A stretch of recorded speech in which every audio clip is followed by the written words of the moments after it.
Selamat malam, kenalkan nama saya Muhammad Rafif Hasnul, NIM 222 24351.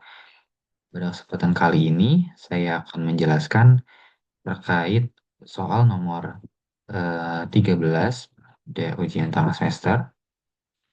Jadi pada soal nomor 13 ini,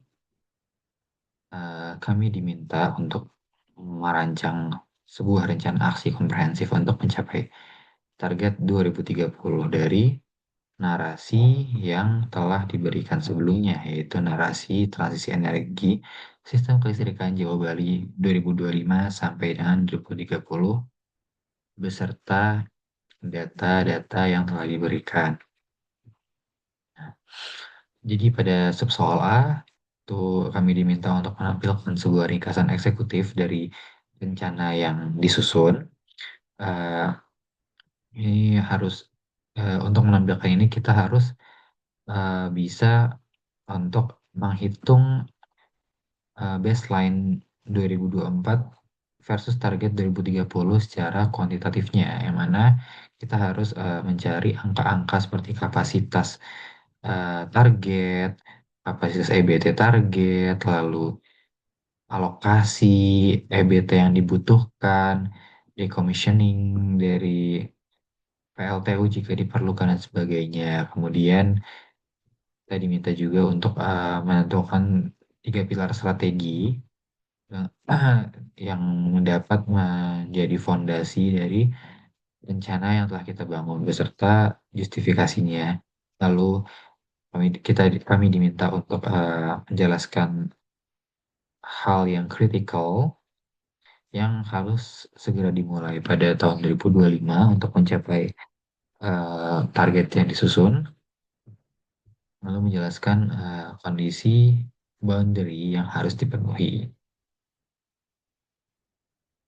Nah, kemudian pada sub soal B kami diminta untuk menampilkan roadmap implementasi yang mana menampilkan fase, periode, kapasitas terbarukan dalam megawatt, lalu decommission fosil dalam megawatt, lalu investasi dalam 1 triliun, lalu key enabler. Untuk soal C kami diminta untuk menganalisa ketika ketika EBT itu mengandung uh, VRI sebesar 35%. VRI di sini maksudnya adalah variable renewable energy, yang mana seperti pembangkit listrik tenaga surya dan pembangkit listrik tenaga bayu atau angin itu memiliki satu variabel, karena memang ini merupakan sebuah energi yang memiliki intermitensi di beberapa waktu tertentu. Misalkan jika tenaga surya itu tidak akan bisa menghasilkan energi pada malam hari, begitu pun juga tenaga bayu, di mana ketika angin yang bertiup sangat sedikit, maka semakin sedikit pula energi yang dapat dihasilkan. Lalu eh, untuk analisis dimensional ini, yang kedua adalah teknologi, yaitu kami diminta untuk menentukan optimal dari pemilihan teknologi PLTS, PLTB, atau hydro dengan adanya keterbatasan lahan, resource, dan grid stability. Lalu analisis yang ketiga yaitu secara ekonomi. Ini kami diminta untuk menghitung total total dari funding yang diperlukan, begitupun juga dengan struktur biaya dan dampak terhadap tarif, di mana maksimal tarif yang naik dalam setahun itu adalah sekitar hanya 5,5%. Untuk kebijakan, kami diminta untuk memilih kombinasi instrumen, ingin memilih carbon price, renewable mandate percentage, subsidy allocation, dan disertakan justifikasi. Lalu untuk soal D kami minta untuk uh, membuat sebuah KPI yang terdiri dari beberapa item seperti renewable penetration, system emission intensity, grid reliability, current efficiency, dan implementation progress. Dan yang terakhir, kami diminta untuk mengidentifikasi risiko dari rencana yang kami susun, yang meliputi probability assessment, fact quantification, specific mitigation action, dan trigger points untuk contingency plan.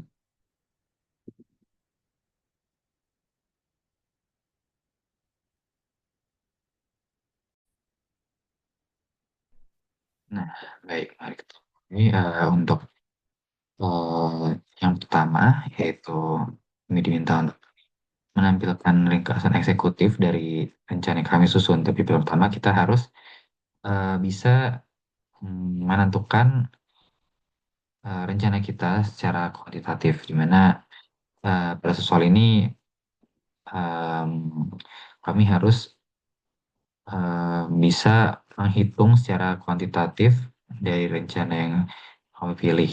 Nah, langkah-langkah untuk mendesain rencana transisi dari narasi dan data yang telah diberikan.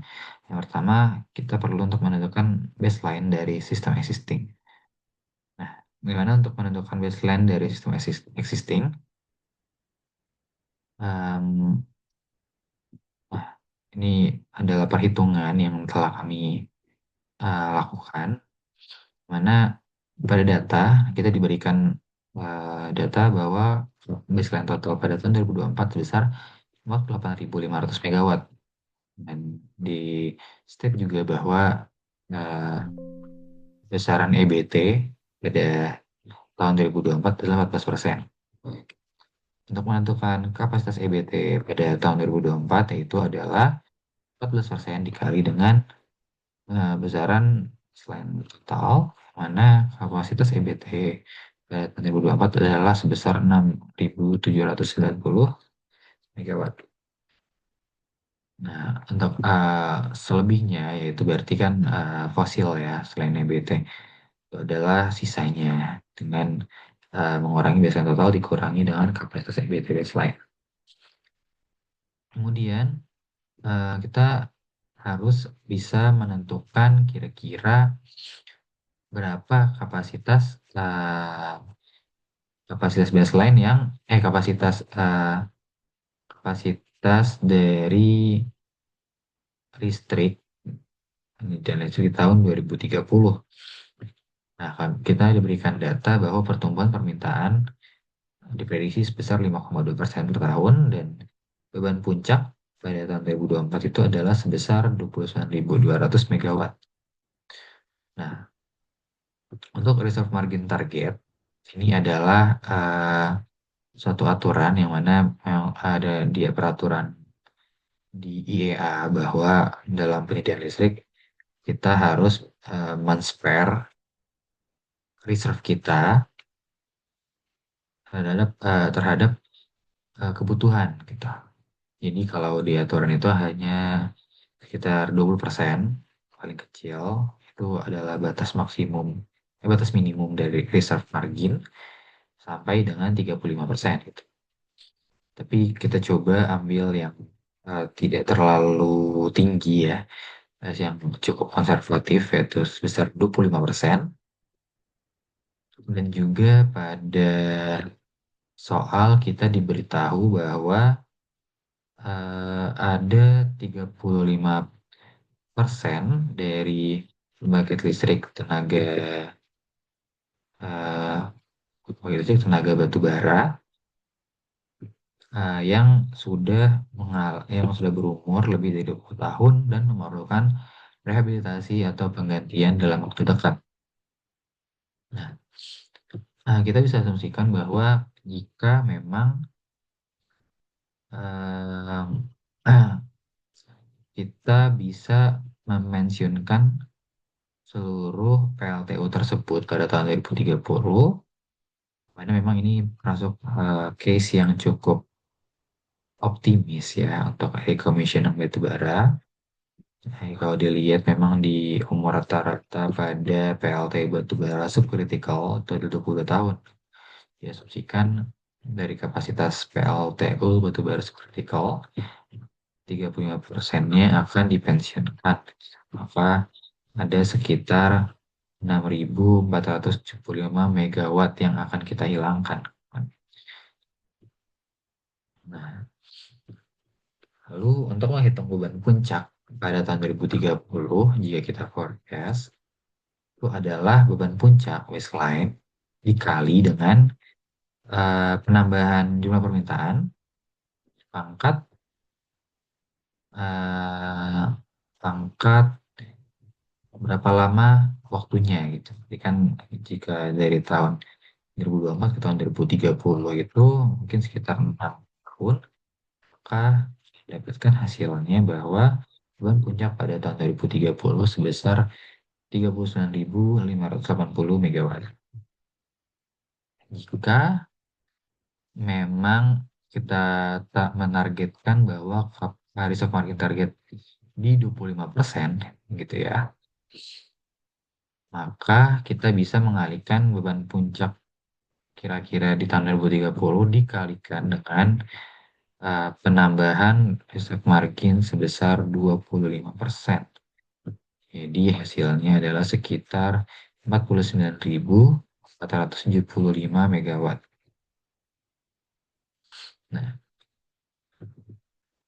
jika tadi baseline, kalau baseline yang tadi adalah 48.500 dan kita ingin memensiunkan 35% dari batu baranya atau sekitar 6.475 megawatt, maka baseline itu akan menjadi 42.000 megawatt saja gitu kan yang karena sudah dikurangi dengan PLTU yang akan dipensiunkan.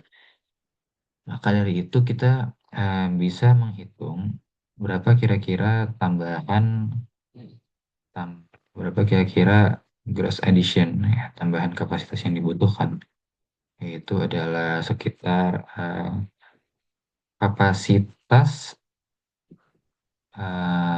target yang dengan reserve sekitar 49.075 dikurangi dengan baseline yang sudah dikurangi decommissioning gitu. Atau tambahan plus editionnya yang dibutuhkan adalah 7.450 megawatt. Nah, untuk target total berarti kan adalah jumlah penambahan dari gross addition ditambah dengan baseline total kan berarti. Nah, jadi kurang lebih jumlah target kapasitas total pada tahun 2030 adalah sebesar 55.950 megawatt. Jika kita asumsikan bahwa target EBT, ini bukan asumsi yang di data, bahwa target EBT pada tahun 2030 adalah 35%, maka kapasitas EBT target adalah sebesar 19.582 sekian megawatt, di mana kita membutuhkan tambahan EBT adalah sebesar kapasitas ini dikurangi dengan kapasitas baseline. Dikurangi 6.790 megawatt atau sebesar 12.752 megawatt.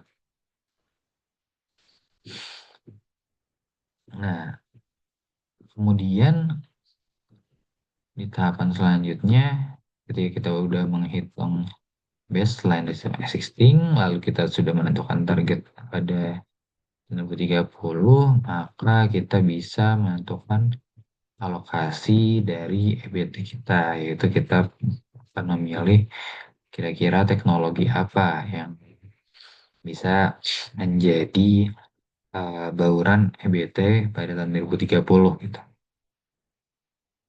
Jadi di sini kita diberikan data teknologi-teknologi dengan biaya modal, ya biaya modalnya, O&M-nya, O&M tetap, O&M variabel, harga dan sebagainya.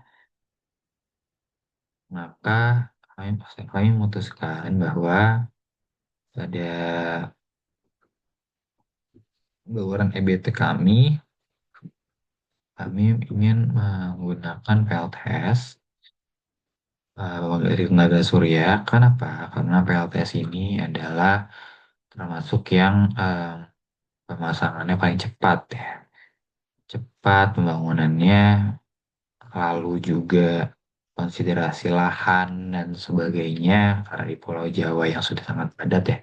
Jadi kita bisa menaruh eh, PLTS ini di tempat yang mungkin tidak makan banyak tempat gitu. Mungkin kalau utility scale ini ada beberapa tempat yang bisa kita gunakan gitu kan. Nah, utility scale ini cukup besar, tapi bisa juga kita menggunakan ya PLTS dengan tracking juga gitu. Nah, dengan tracking ini adalah dengan rooftop. Kita bisa pasang dimanapun, jadi memang mirip tempat. Jadi opsinya akan kami gunakan sekitar 45% untuk PLTS ini. Selanjutnya untuk menunjang PLTS itu sendiri pada malam hari, maka diperlukan jenis EBT lain. Nah, kami milih PLTB, berarti tenaga bayu, yang onshore. Kenapa? Karena PLTB ini uh, bisa dibilang cukup potensi ya. Walaupun memang investasinya cukup mahal di awal, tapi uh, di Indonesia ya ini memiliki cukup uh, potensi. Selanjutnya, kita bisa menggunakan PLT Pump Storage karena kalau dilihat ada narasi, ada ada para kalimat yang menyatakan ketika integrasi PLTS yang meningkat pesat menimbulkan the curve dengan kebutuhan ramping sekitar 8.500 megawatt dalam 3 jam sore hari. Gitu kan. Pada hari itu um, kita memerlukan suatu storage ya. Bisa dibilang storage. Entah itu kita bisa menggunakan pump storage pun baterai energi sistem. Jadi mungkin ini kalau bisa sebenarnya saya ingin menambahkan run of river lagi gitu kan ya karena potensi aliran sungai di Indonesia cukup banyak gitu. River dan juga ditambah dengan pump storage untuk menghandle kebutuhan ramping ya pada sore hari sebesar 8.500 megawatt selama 3 jam tersebut. Nanti ya pump storage.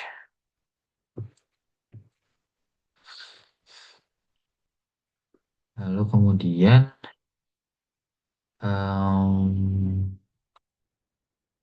ini juga memilih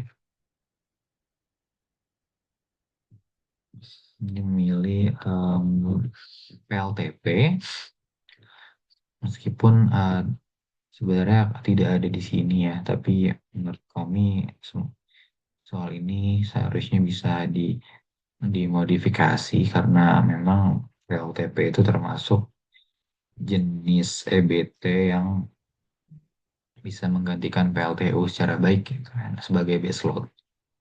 Apalagi kita ingin memensiunkan batu bara, memensiunkan PLTU sebesar sampai 6, sekian gigawatt yang mana memang kalau kita tidak menggunakan teknologi seperti EBT yang PLTP yang memiliki kapasitas faktor yang sangat tinggi bisa digunakan sebagai base load maka akan ada risiko terjadinya blackout itu yang kekurangan pasokan.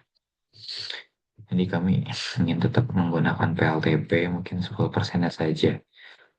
Nah, dengan asumsi alokasi yang telah kami tentukan, maka dengan data capacity factornya sekitar sekian gitu ya, maka kami dapat menghitung bauran EBT, yaitu dengan mengkalikan bauran EBT dan juga eh, persentase alokasi dan capacity factor seperti itu. Nah, dari sini maka energi tahunan yang dapat dihasilkan adalah tinggal mengkalikan dengan jumlah jam per tahun ya. Bagi 1.000 untuk menjadi giga, makanya kita menghasilkan sekitar 9.000 gigawatt hour untuk PLTS, 6.700 gigawatt hour untuk PLT onshore, lalu sekitar 12.000 untuk PLTA Hubungan dan Aquifer atau One Pump Storage, dan PLTP sebesar 9.525 gigawatt hour. Jadi total energi tahunan yang dapat dihasilkan dari EBT di tahun 2030 adalah sebesar 37.933 gigawatt hour. Cukup besar ya. Nah, saya kita perlu menentukan emisi. Pada narasi diberitahukan bahwa target untuk sekarang itu emisi mencapai 185 juta ton CO2 per tahun. Nah, pada tahun 2030 kita ingin eh, mencapai target penurunan 32% dibanding baseline. Jadi kita dapat hitung sebenarnya berapa sih itu. Ya, berarti emang hasilnya 32% dikali 185 juta ton. Seperti itu adalah ya sebesar target penurunannya, pengurangannya itu adalah 59 juta ton CO2. Nah, kan kita diberitahu bahwa konsumsi energi tahunan kita adalah 195.000 gigawatt hour. Maka kita bisa menghitung bahwa avoided emission yang emission yang bisa dikurangi dari penggunaan tambahan kapasitas batu bara yang dihasilkan pada tahun 2030 adalah sebesar 35 juta 36 juta ton CO2. Ini adalah CO2 yang bisa hilang dari EBT aja gitu ya. Kemudian em, itu tadi sudah bilang bahwa akan memensiunkan PLTU sebesar 6,4 gigawatt tersebut. Kita dapat hitung jika kita memensiunkan PLTU tersebut berapa sih uh, CO2 yang hasil kita hilangkan ya gitu ya. Adalah rumusnya bisa dihitung dengan emisi baseline 185 juta ton CO2 ini dibagi dengan kapasitas fosil total dikalikan dengan faktor kapasitas PLTU.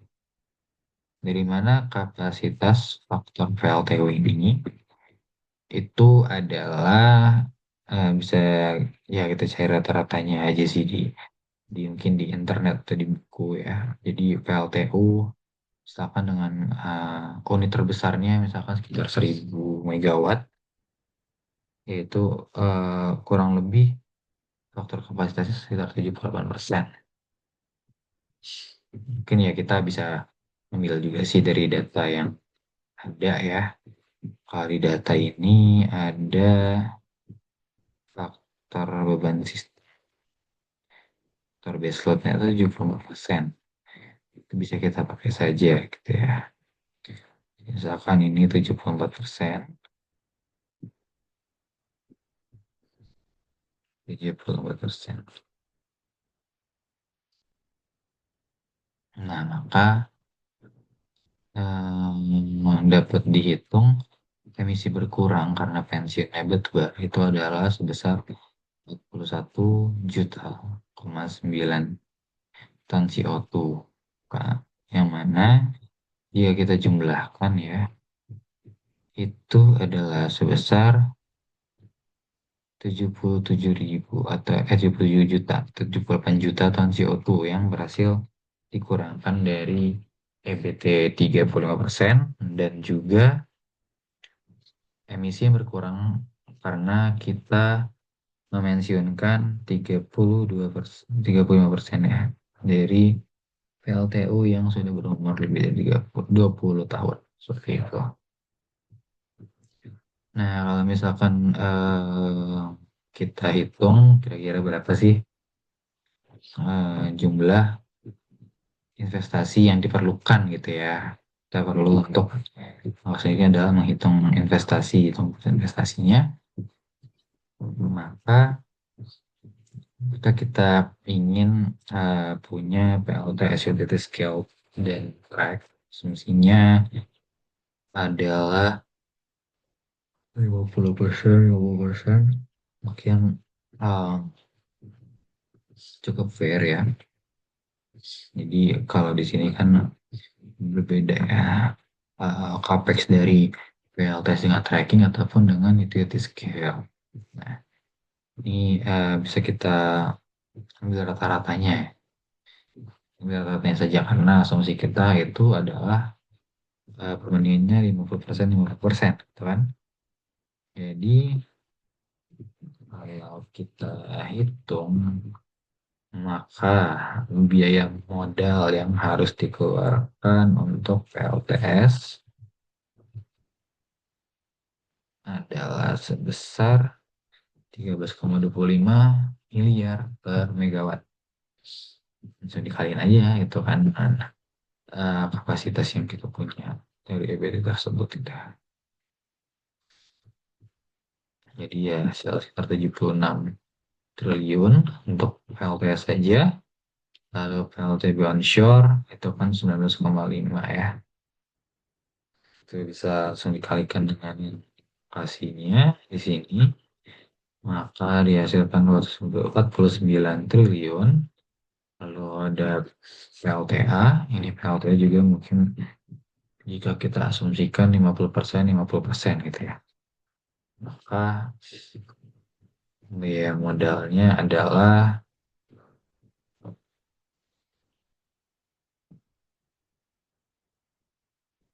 ini 18. Mungkin datanya nggak ada ya untuk yang run of river ya. Jadi mungkin ya nggak apa-apa juga sih kalau kita hitungnya hanya yang 18 miliar ini. Mungkin nanti akan terdapat suatu margin ya untuk VLTA. VLTP itu kalau di internet ya sekitar 22 miliar per megawatt ya. Yang paling mahal, cuman memang VLTP itu memiliki kapasitas faktor yang cukup besar. Hanya dapat dijadikan base load ya untuk menggantikan PLTU seperti itu. Jadi kalau dikalikan dengan megawatt rencana kita, maka hasilnya adalah sekitar 211 triliun. Nah, tapi biasanya dalam pengembangan dari pembangkit EBT itu ada rule of thumb di mana untuk mengcover biaya-biaya overhead, mengcover biaya-biaya hmm, biaya-biaya lainnya gitu kan ya. Karena seperti transmisi dan sebagainya. Karena investasi di EBT ini memerlukan dan cukup tinggi dan returnnya pun sebenarnya belum terlalu banyak ya. Returnnya tidak setinggi energi fosil gitu. Makanya ada faktor investasi. Kalau di RUPTL itu digunakannya sekitar 2,1. Jadi jika kita asumsikan kita menggunakan hal yang sama, maka markup dari uh, investasi ini ya mungkin 2,1 kali lipatnya atau sekitar 444 triliun rupiah. Oke, lalu jika kita bisa eh, membuat suatu ringkasan eksekutifnya gitu ya, yang mencakup hal-hal tersebut gitu kan.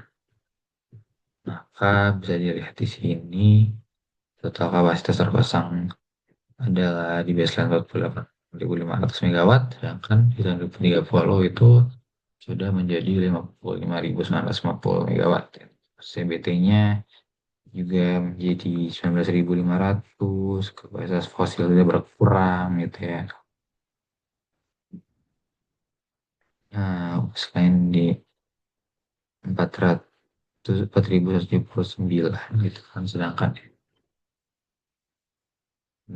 di kapasitas fosilnya di tahun tersebut itu adalah tiga,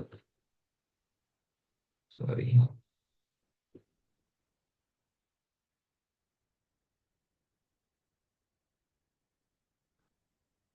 ya kalau di baseline itu fosilnya 41.710, maka di tahun 2030 itu 36.000, jadi cukup berkurang ya.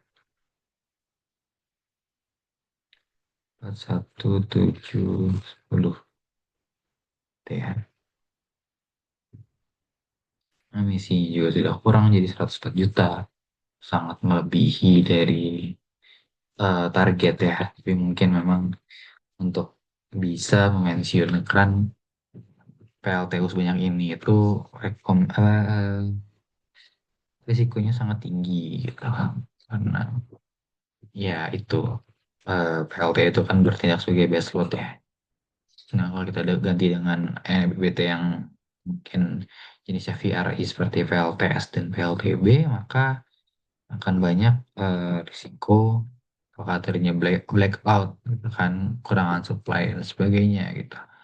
Jadi mungkin bisa kita kurangi lah sekitar mungkin let's say yang konservatif 20%-nya. Jika targetnya masih tercapai, target pengurangan emisinya mungkin tidak masalah. Nah, kalau di sini target emisinya masih 127 juta gitu kan, yang masih kan menjadi 125 juta. Oke, mungkin kurang bagus ya.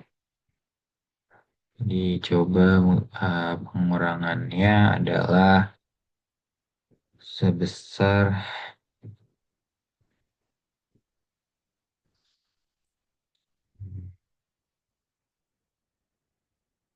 commission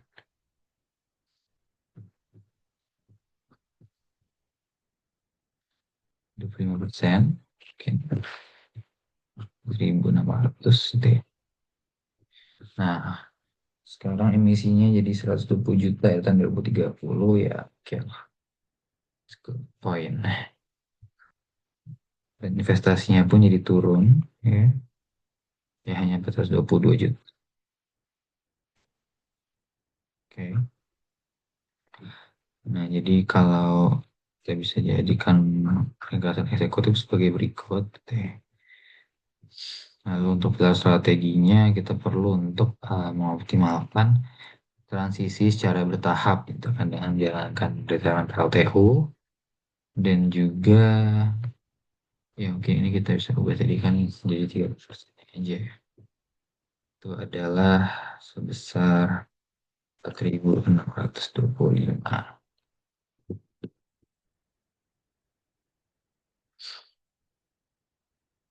Itu juga bisa dibantu dengan co-firing ya, perlahan-lahan itu kan kita bisa kan dengan co-firing untuk bisa menjaga risk margin tetap di atas 20%, melakukan stranded asset, dan juga menghindari kenaikan tarif listrik yang signifikan bagi konsumen. Lalu strategi yang kedua adalah mengakselerasi EBT gitu dengan penambahan kapasitas EBT baru. Ini penting ya, karena memang dari rencana ini adalah kita ingin segera transisi energi dari fosil ke yang lebih bersih untuk mengurangi emisi O2 di sektor kelistrikan. Yang ketiga, kita harus mempercepat dan mematangkan sistem dan kebijakan ya.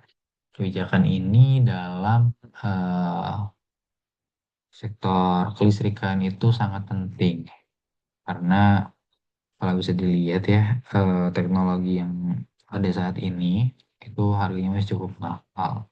Jadi mungkin memang ada kebijakan yang bisa memberikan insentif pada para APP dan juga bisa memulai ya kebijakan pajak karbon atau carbon pricing ya, nggak masalah seperti carbon credit, cap and trade dan sebagainya. Critical path yang harus segera dilakukan pada tahun 2025 ya, agar desain yang telah kita susun tadi itu bisa tercapai ya. Secara garis besar ya, kegiatan yang perlu dilakukan secepatnya adalah yang langsung memulai FS ya, kita studikan pembangunan PLTS dan PLTB mungkin ya sebesar 1 sampai 2 gigawatt ya, 1.000 megawatt sampai 2.000 megawatt gitu cukup untuk di tahun pertama. Jadi di tahun 2026 bisa langsung mulai dan terjadi gitu ya, langsung fly. Kita punya EBT langsung 3 gigawatt dari dua jenis EBT tersebut. Lalu kita juga perlu untuk memensiunkan batu bara secara bertahap. Nah, memang target kita yang cukup banyak ya untuk bisa menghilangkan, bisa menunjukkan batu PLTU itu sekitar 4.000 sekian megawatt seperti yang sudah dijelaskan tadi. Nah, itu perlu juga dibantu dengan co-firing ya agar menghindari stranded asset dan sebagainya. Lalu mulai pembangunan PLTA untuk menunjang base load dan juga untuk ketika PLTS dan integrasi PLTS ini kan tadi dibilang akan menyebabkan duck curve dan ada ramping. Nah, kita perlu untuk segera menggunakan PLTA pump storage ataupun baterai energi sistem untuk menunjang hal tersebut gitu kan. Lalu juga perlu untuk memulai pembangunan transmisi 500 kV gitu, karena kalau kita lihat di narasi itu ada di Jakarta Bandung sering mengalami kongesi pada jam sibuk gitu. Aktivitasnya mencapai 92 sampai 95% ya. Jadi ya kita perlu untuk membangun transmisi baru untuk mengurangi congestion tersebut. Ya. Uh, Langsung ke Jakarta Bandung dan Surabaya Gresik ya. Seperti itu. Enggak, selanjutnya kondisi bandar yang harus tercapai untuk dapat merealisasikan rencana atasi energi ini adalah dasar teknis keandalan sistem ya, itu perlu sekali, margin harus selalu di atas 20%. Lalu dari aspek ekonomi, em, parameter ekonomi tetap seperti WSI sekitar 8%, inflasi 3,5%. Itu tarif juga kompetitif gitu. Jadi kalau misalkan kondisi ini ya tidak tercapai nantinya, WSC naik, inflasi naik dan sebagainya, mungkin perhitungan kita yang tadi 400 sekian triliun itu jadi akan makin membengkak, di mana makin harus banyaknya likuiditas yang kita perlukan. Lalu dari segi regulasi juga perlu adanya kepastian ya, kepastian kebijakan dalam ya transisi energi ini. Nah, dari aspek sosial lingkungan ya perlu adanya dukungan publik seperti pemasangan PLS di rumah-rumah, peer-to-peer listrik antar tetangga, terus dukungan kemudahan lain-lain. Untuk roadmap implementasinya, ya kita bisa mengidekan ya, idekan bahwa roadmap ini setiap tahunnya akan ada penambahan kapasitas. Ini ya sekitar ya ini bisa dilihat di rumusnya kan 35, 25, 20, 20 gitu ya tahun segini gitu. Tahun 2025 sampai tahun 2026. Ya, ini berdasarkan dari alokasinya, asumsinya ya Penambahannya akan seperti itu untuk kapasitas EBT-nya sehingga pada tahun 2030 ya total yang terpasang dari EBT itu udah mencapai 12.145 megawatt. Lalu untuk decommission fosil juga kita coba kurang-kurangi yang pertama kali 15%, lalu 25% dan seterusnya, dan juga ini disesuaikan dengan penambahan kapasitas itu tadi ya. Itu mungkin ya bisa mencapai fase kedua triliun. Nah, seperti ini mungkin roadmap yang diusulkan. Roadmap ini penting ya dibuat karena memang untuk sebagai acuan gitu. Target yang harus kita capai setiap tahunnya. Jadi kalau nggak ada roadmap itu kadang jadi style dan nanti di akhirnya jadi buru-buru dan sebagainya jadi nggak efektif dan efisien rencana kita gitu kan. Jadi kita bisa merencanakan agar kita memiliki gambaran untuk nonton. Nah, secara analisis dimensional, kami diminta untuk menganalisis empat dimensi ya, terkait sistem, teknologi, ekonomi, dan kebijakan. Kenapa sih perlu? Ya, karena kita perlu untuk menguji ya dari eh, rencana kita ini gitu kan. Apakah sudah sematang apa dan sejauh apa gitu. Jadi kalau di dimensi sistem ketika VR-nya 35% yang mana ya kita pakai PLTB sama PLTS aja gitu dari semua EBK yang kita punya gitu kan. Maka kita punya VR yang cukup tinggi pada sistem kita. Jadi untuk menanggulangi tersebut ya kita perlu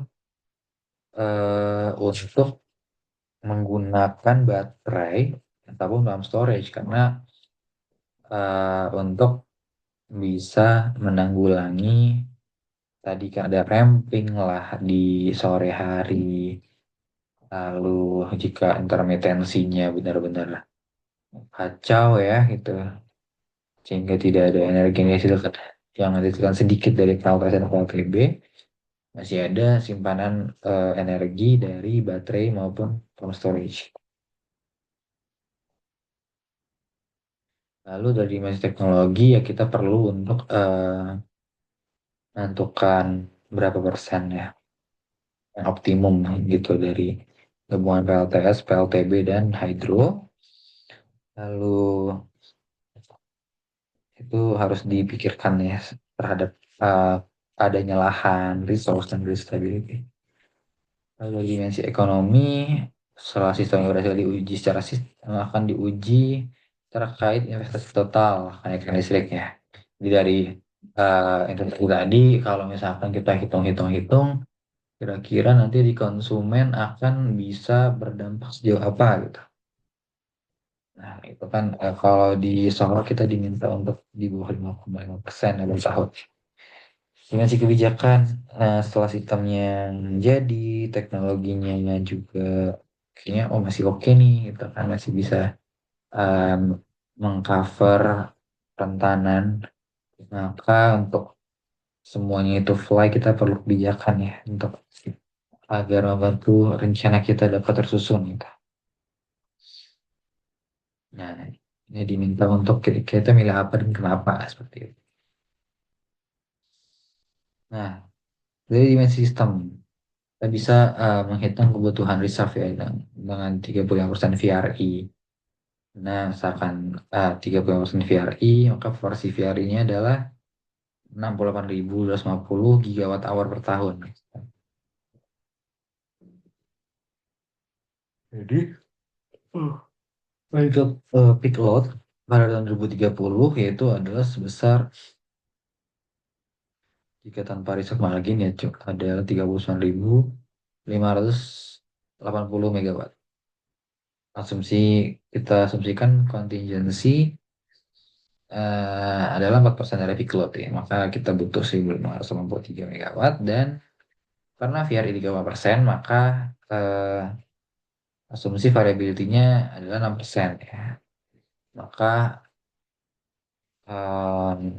kompensasi dari variability tersebut adalah sekitar 2.375 megawatt. Jadi total operating reserve adalah 3958 megawatt gitu kan.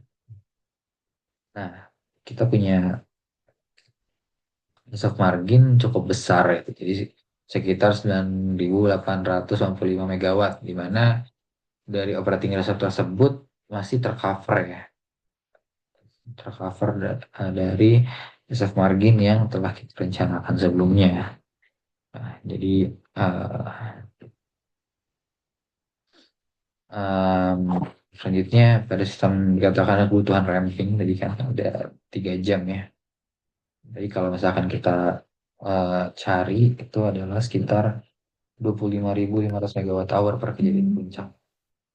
Maka untuk coverage perlu adanya storage gitu, untuk mengcover hal tersebut. Nah, tapi kita sudah itu kan kita punya pump storage ya. Ya asumsikan uh, pump storage-nya adalah 2.100 dan baterainya 1.200. Maka kita punya 25.600 megawatt hour yang mana sudah mengcover jumlah dari ramping yang harus di cover. Seperti itu kira-kira di sistem. Dan juga karena tadi dibilang di aliran Bandung Jakarta dan Gres Surabaya Gresik ada congestion ya di jam-jam sibuk kan sekitar 92 sampai 95%. Kita eh, perlu memperkuat dari transmisi kita. Caranya ya mungkin kita bangun transmisi sekitar 500 kilovolt ya. Transmisi 500 kV, lalu kita perlu menggunakan smart grid untuk bisa mengatur ya ketika tiba-tiba ramping, kita memiliki cadangan dari pump storage, kita bisa langsung panggil resource cadangan tersebut untuk menutupi ramping tersebut. Ya, teknologinya ada demand response, SCADA, dan good code VRI. Dari sisi teknologi dengan target VRI 30% dan kebutuhan lahan ya. Jadi memang kita perlu untuk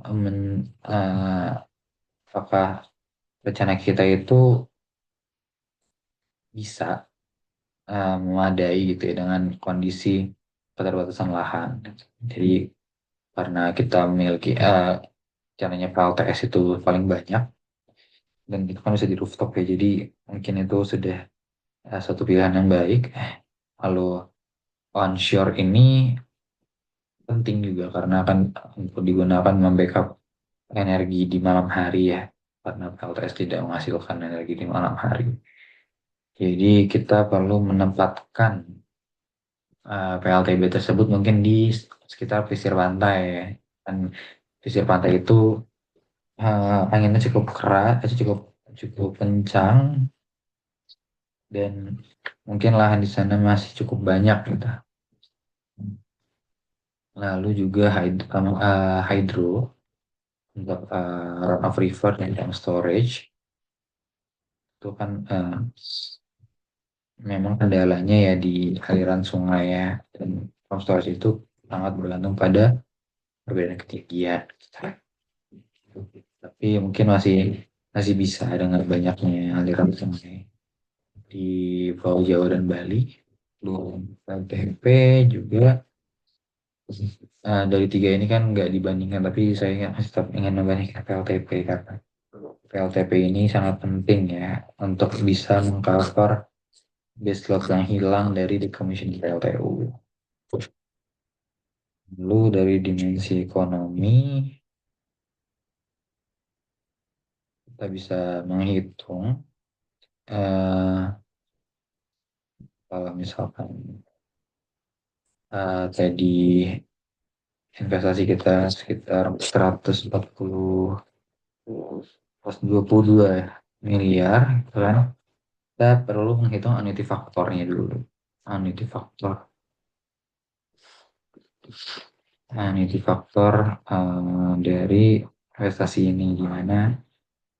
Bisa dihitung dengan rumus R per 1 kurang 1 tambah R pangkat min N, karena R itu adalah WECC dan N merupakan lifetime system. Biasanya kalau di PLTS dan PLTB dan Hydro itu ya 25 tahun.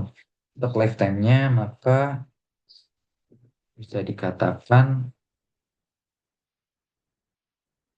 bahwa eh,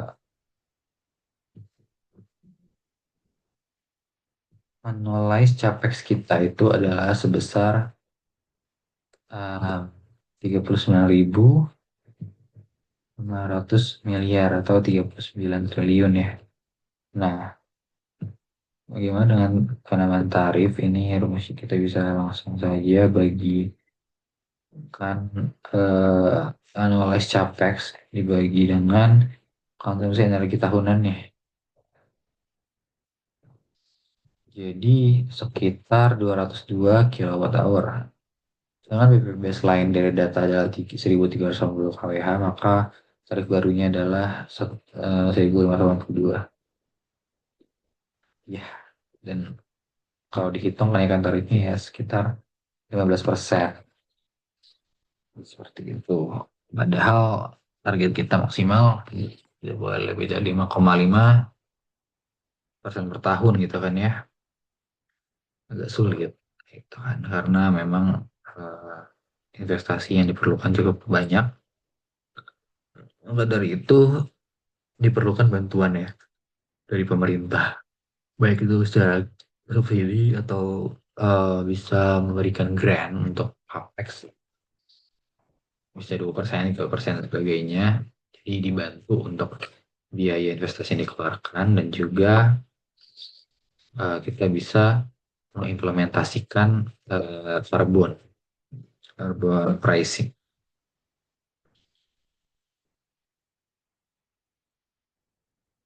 Nah, kalau misalkan tadi kebijakan kita ada harga karbon 45.000 per CO2 dimulai tahun 2002,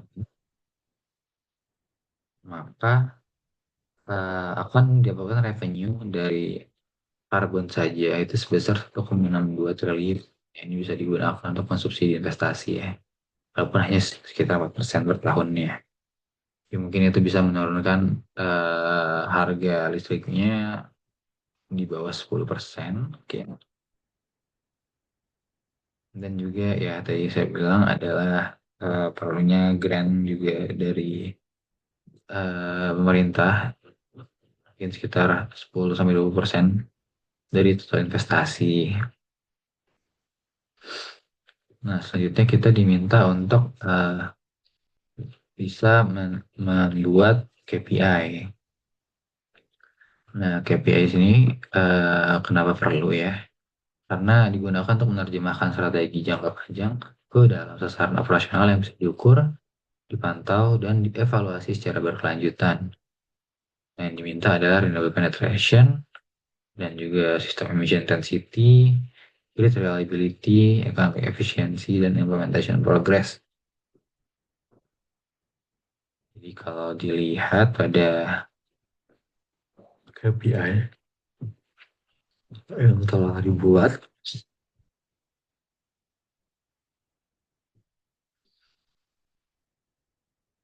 maka renewable penetration tahun 2024 sekitar 18%, lalu naik, asumsinya adalah sekitar 24%-an sampai 3 sampai 4% per tahun untuk penetrasinya di tahun 2030 ya. Lalu kita bisa menghitung sistem emission density juga dari baseline-nya sekitar 948 menjadi 766 gitu lah. Dengan penetrasi renewable energy dari 3-4% per tahunnya. Lalu secara grid reliability atau side image-nya ini kita harus mengurangi ya makin makin berkurang waktu delay dan sebagainya makin bagus. Lalu economic efisiensi juga dapat mencapai 1222 dan implementation progress-nya dari 0 sampai dengan 816 megawatt pada tahun 2030. Kemudian kami diminta untuk bisa mengidentifikasi risiko yang kira-kira akan terjadi pada rencana yang kami susun. Diperlukan. Ini sangat diperlukan karena berperan sebagai tool strategis untuk memastikan rencana tetap realistis, efisien, dan andal dalam menghadapi variabel ketidakpastian, baik dari aspek teknis, finansial, maupun kebijakan. Ya, ini penting banget karena ini cukup penting ya, penting sekali bagi investor karena ketika mereka ingin menginjeksikan dana mereka, ketika mereka tidak tahu risiko apa saja yang mungkin dibutuh, apa yang akan dihadapi dalam investasi ini, mungkin mereka akan lebih yakin investasinya untuk meyakinkan investor. Bagaimana cara menyusunnya? Itu yang pertama harus menentukan hal-hal yang kira-kira dapat menghambat tujuan kita, tujuan dari rencana tersebut. Nah, tujuan itu tuh apa saja? Tujuan utamanya adalah EBT tercapai di 35% baurannya, lalu penurunan emisi mencapai 32% dari baseline atau sekitar 125 juta ton CO2, dan juga kita ingin dari rencana ini mendapatkan pembiayaan yang baik ya, pembiayaan dan eh, pembangunannya yang baik, lalu juga dapat mencapai sistem reliability yang baik, kita nggak banyak fail atau tiba-tiba kekurangan kapasitas dan sebagainya. Ketika kita sudah mengidentifikasi hal-hal tersebut, maka kita perlu untuk menganalisa sumber risiko dari setiap dimensi perencanaan, seperti sistem, teknologi, ekonomi, kebijakan, dan sistem. Jadi, kira-kira what if keempat dimensi tersebut terjadi, kayak apa yang paling mungkin untuk salah. Ya. Nah, ketika kita sudah mengetahui hal-hal tersebut, maka kita dapat memberikan penilaian probabilitas mulai dari high, atau high, medium, dan low. Jadi logikanya adalah ya seberapa mungkin terjadi dan seberapa mungkin dampaknya ketika terjadi hal tersebut. Lalu perlu juga untuk menetapkan strategi mitigasi spesifik jika risiko yang telah diidentifikasi terjadi, dan juga perlu menyiapkan rencana darurat apa langkah cepatnya ketika hal tersebut terjadi. Jadi kalau dari kami, dari langkah-langkah tersebut kami telah menyusun sebuah matriks risiko manajemen.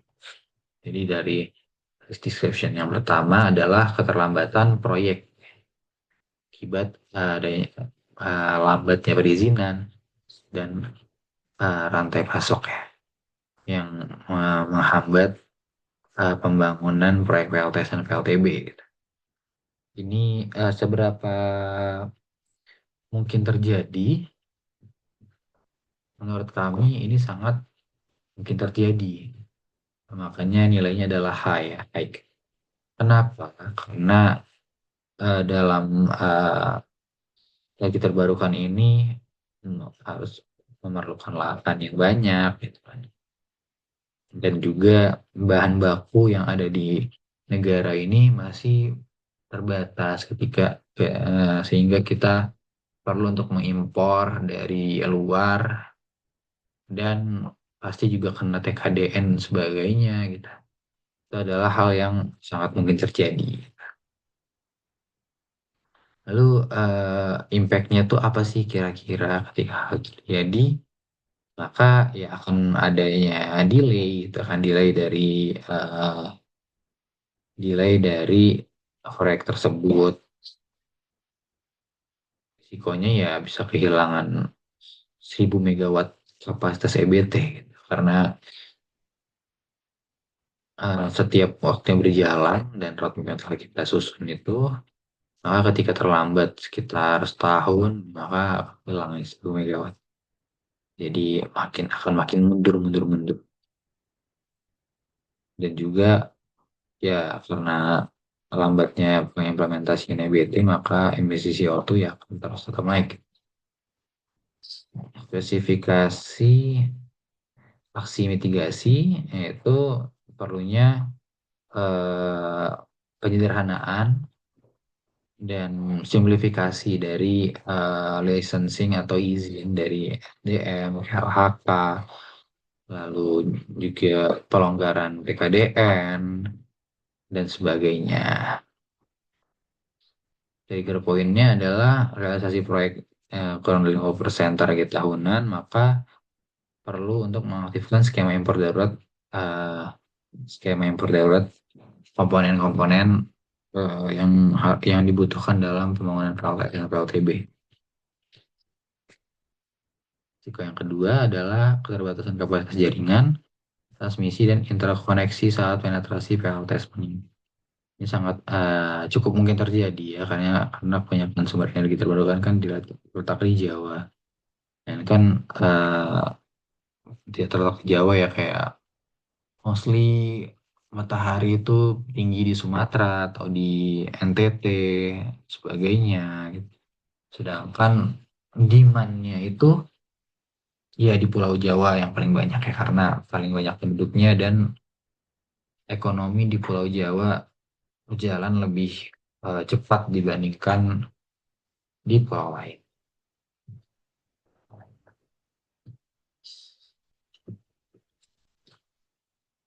Nah, ketika hal tersebut maka tadi kan sudah dibilang ada terjadinya prolongation pada jam-jam sibuk ya. Nah, transferasi hingga 800 megawatt per hari maka perlu untuk menguatkan jaringan ya atau grid reinforcement dengan membangun transmisi 500 kV dan pembangunan penggunaan pump storage ataupun baterai lithium, baterai baterai energi sistem untuk bisa mengcover curtailment dan ramping tersebut gitu kan. Kecepatnya jika curtailment terjadi lebih dari 5%, maka perlu mengaktifkan operasi baterai storage cadangan dan redispatch PLTGU. Jadi memang ketika hal itu terjadi, kita langsung mengaktifkan switch energi dari PLTS atau PLTB ke baterai. Gitu. Lalu selanjutnya adalah ketidakpastian kebijakan. Walaupun pemerintah Indonesia mendukung sangat mendukung untuk bisa mencapai transisi energi pada tahun 2060,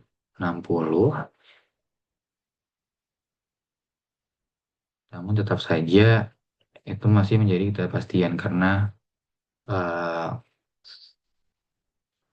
karena memang dari segi ekonomi pun belum fly dan sebagainya ya. Jadi menurut kami ketidakpastian kebijakan fiskal dan harga karbon itu masuk kategori medium gitu. Karena mekanisme pasar karbon domestik pun sebenarnya walaupun sudah diimplementasikan di tahun 2023, tetap saja sekarang pun masih postpone. Jadi aktivitasnya juga belum terlalu banyak di pasar karbon tersebut. Dan harga karbon pun ya masih belum fix ya di 45.000 per ton CO2. Bisa saja turun, bisa saja naik dan sebagainya gitu.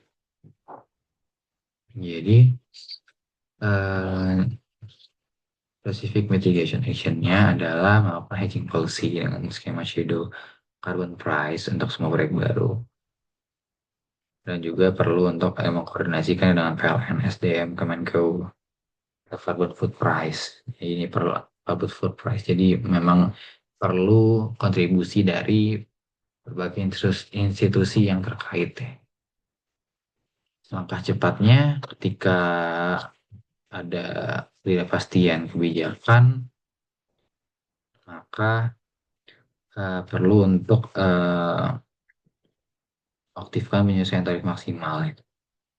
Nah, jadi ya maksimal 5,5%, namun sisanya perlu untuk mengajukan ke pemerintah dari APBN ya untuk bisa mendukung hal tersebut. Seperti itu kurang lebih penjelasan dari soal nomor 13. Terima kasih.